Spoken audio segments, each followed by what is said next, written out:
महाराष्ट्रामध्ये आज एका ऐतिहासिक पर्वाची सुरुवात होतीये। आज युतीची अधिकृत घोषणा होणार आहे असं संजय राऊत म्हणाले। भाजपची लोक मराठी माणूस आणि हिंदुत्वाचे भक्षक असल्याचंही संजय राऊत म्हणाले।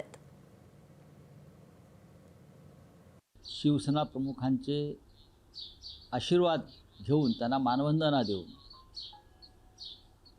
महाराष्ट्रातल्या एका ऐतिहासिक पर्वाची जी सुरुवात करते। मला तर त्या दिवसाची आठवण येते आज, ज्या दिवशी संयुक्त महाराष्ट्राचा मंगल कलश महाराष्ट्रात आला आणि मराठी माणसानं आनंद उत्सव साजरा केला। अशा प्रकारचा मराठी ऐक्याचा मंगल कलश माननीय उद्धव ठाकरे आणि माननीय राज ठाकरे यांनी महाराष्ट्राला अर्पण केला, असं चित्र आज संपूर्ण मला राज्यामध्ये दिसतं। मराठी माणूस एक आहे आणि एक राहील आणि त्यांचं नेतृत्व मराठी माणसाचं म्हणून उद्धवजी आणि राज्य करतील। आज त्या संदर्भात अधिकृत घोषणा होईल। मुंबईसह ठाणे, कल्याण डोंबिवली, मीरा भाईंदर, नवी मुंबई, नाशिक, पुणे या महानगरपालिका तर आहेतच।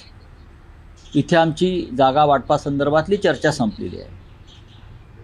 याशिवाय इतर महानगरपालिका जिथे जिथे शक्य आहे तिथेही आम्ही एकत्र महानगरपालिका लढण्यासंदर्भात काम करतो आहोत। मी परप्रांतीय वगैरे शब्द वापरत नाही, मी मुंबईकर म्हणतो।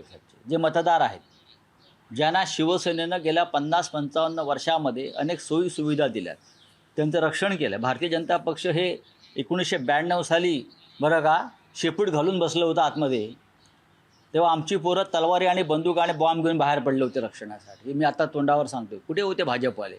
आता मोठे हिंदुत्वाचे रक्षक म्हणून मिरवत आहेत। हां, हे हिंदुत्वाचे भक्षक आहेत सगळे आणि मराठी माणसाचे भक्षक आहेत या महाराष्ट्रामध्ये। आम्हाला सांगू नका। एबीपी माझा, उघडा डोळे बघा नीट।